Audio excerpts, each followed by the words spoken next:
First this hour, Tottenham will play Manchester United in an all-English Europa League final in Bilbao. Both were convincing winners on aggregate in their semi-final ties.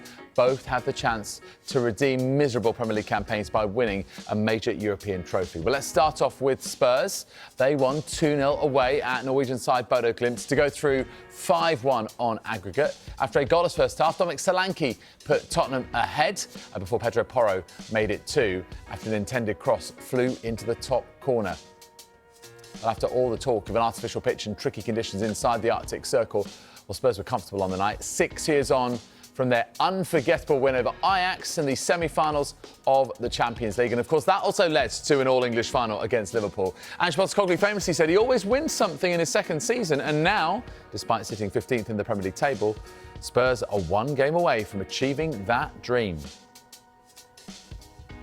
OK, well, Stephen Kelly was watching this one for us here in the studio. As comfortable as the scoreline suggests? Nervy, or what did you make of it overall? It was actually. I was kind of the anticipation going into this game, the record that they have at home. You're fearful, the pitch, all these things culminating in Tottenham. You know, I know they had a 3-1 lead, but you're fearful that if they get an early goal, could this be, you know, a really tight, contested match? Especially the fact that they've beaten Lazio and Celtic and, you know, Panathinaikos all on their home turf over the last few years. So you know it's going to be tough, but Tottenham made it look easy. They didn't really struggle defensively, so solid. And Bentancur and Bissouma middle of the park, and Bissouma I think has struggled for a lot of parts of the season, and he was excellent. Bentancur struggled through injury, but back to what his best was. Two fullbacks staying intact, Romero and Van de Ven, excellent at the back together, and it was just a really assured, comfortable performance, and I think they made it look easier than what it could have been. So yeah, really happy with the way I went in the final.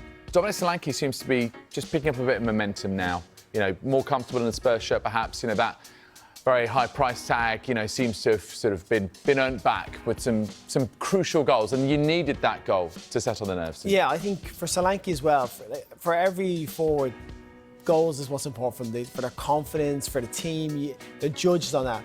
But his work rate he does off the ball, for what he does for the team, is being brilliant. The way he presses, you know, today they played a little bit longer, weren't so passing through the lines, ball going up to him, and just forced errors on their side. And I think, you know, through the whole game, I think he was excellent. I think the last few games, he runs himself ragged every match, and, you know, his reward is the goals. He's got a couple of penalties in the build-up to this match, and then the goal from open play today was pounce in the box, really good, reactive finish from him.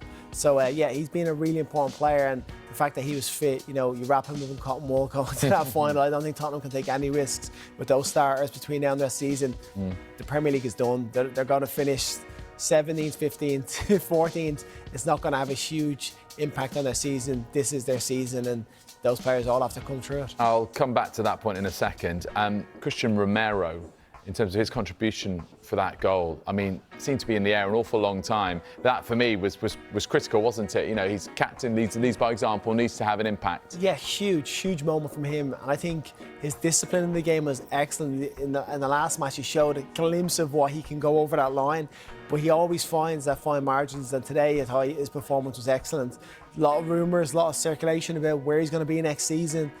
But he looked like the man committed to Tottenham, at least for this cause, and has a wonderful header to put Romero in, gets up really early far post, knocks it back down to a dangerous area, and it's a great finish from Solanke. But yeah, him and Van de Ven, it is a wonderful partnership. It's just we haven't seen it often enough this season because they've both been injured. Yeah, we'll come back to you, Stephen, in a moment, but let's just tell you about how Tottenham have fared in previous European finals. Won the Commonwealth Cup against Atletico 1963, a long time ago, and then UEFA Cup twice against Wolves, 1972, against Anderlecht, 1984, but also lost two finals, UEFA Cup against Feyenoord in 1974, and of course the big one only 6 seasons ago, the Champions League final in Madrid against Liverpool. And of course we now have a situation where they will now face another English team, and once again it will be in Spain.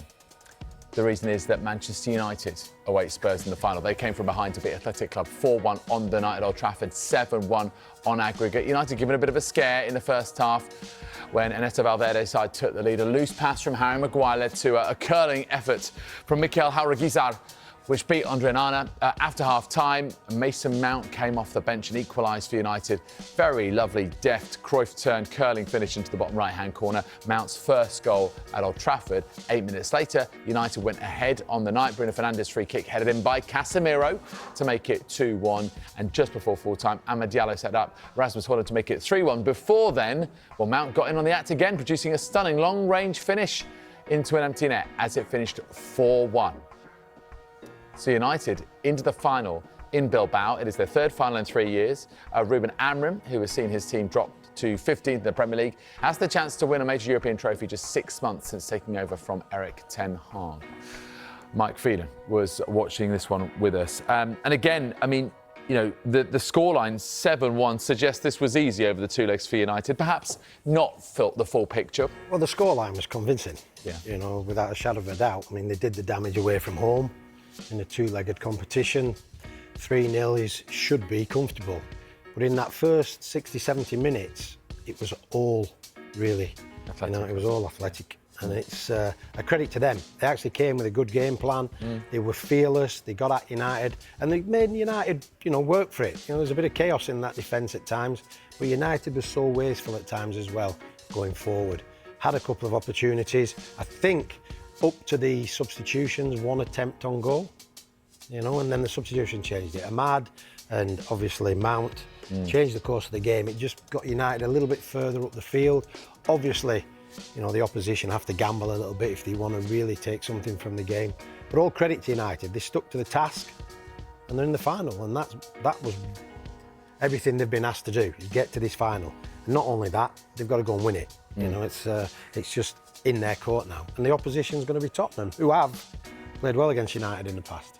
Just quickly on a couple of players, I mean, particularly Mason Mount, how personally delighted are you for him? Because he's had such a tough time at Old Trafford. And two, goals that show the class of the player, you know, back from when he was, you know, one of the first names on the team sheet for Gareth Southgate with England and, you know, Chelsea doing some great things. The game's about players, and it's about big players turning up at the right time to do what they do best. And obviously he's been patient, he's been unlucky. You know, it hasn't been the greatest season for him, going to a new club and trying to settle in there, injuries. But to find his form right now and to contribute to 2 goals in a semi-final is exceptional. That just shows you, you know, he's got a strong mindset and a good will behind him to want to do it, to want to perform. So, you know, I think he takes a lot of credit out of that. The interesting bit now is where it leaves his manager as far as, does he get in the team?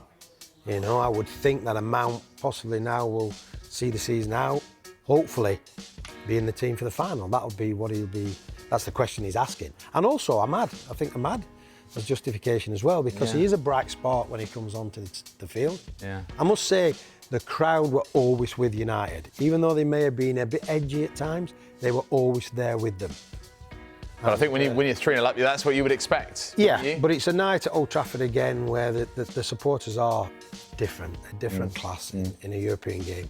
And they'll travel well, they'll look forward to the final. It's something like, you know, a bit of silver lining over the season. And they'll look forward to the final. It will be a challenge, but they'll look forward to it. Seaman was mentioned before, for Tottenham, you sort of wrap those first-team starters up in cotton wool. But what do you think Ruben Amorim is going to do in the games that remain in the Premier League campaign and thinking about the Europa League final? Will he just simply be resting them or giving them some minutes, really trying to manage that, keep momentum but not expend too much energy? Well, I think the ones that came on as subs, he will look to start them now and give them 90 minutes. I think that might be something you have to think about. He'll want everybody available with minutes under the belt in order to be ready for that final now. So yeah, I think he'll chop and change the team. Players will be fingers crossed that they get through it and get to that final. But all attention will be now on the final. Everything else doesn't matter, it's just the final.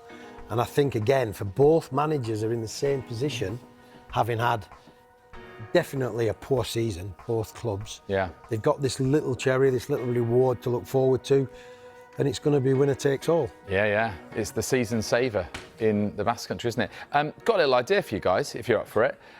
Seeing as it is Manchester United against Tottenham Hotspur in this Europa League final in Bilbao later this month, I would like you, if you would be so kind, in 30 seconds each to tell me why your club will win that Europa League final. Yes, I knew I'd get a right smile or a laugh out of that. So, OK, tell you what, Mike, we're going to start off with you. I'll set my timer going and you can tell me why you think Manchester United have got a compelling case to win it. Go. I think United have worked so hard in this competition to get to this final, and the one eye on the game is going to be about Champions League football. I think they have that quality to get there. It has definitely been the competition for them this year. And I think they've got goal scorers in the team. They've got creativity, they've got goal scorers, and that's why I think they could go all the way and win this tournament. With 6 seconds to spare, Mike, couldn't you? You could have added some extra detail, but that's all good. It's all good. We'll take it. OK, Stephen, why will Spurs finally lift a first major trophy since 2008? I think the desperation to actually get that over the line is massive at Tottenham. I think the willingness to want to go do it. They've shown a resilience defensively, shown a side of the game that we haven't seen under Ange. Solanke being in form, back four, back together. I think they make themselves a really tough team. I get Maddison's going to be out, but when you have Kulusevski come back in the front, put an absolute shift today as well. I think they've got enough players, and we've shown in the past we can beat United. And just to throw Ange again, he always wins a trophy in his second season. So that's why I'm going to end on that. Wow.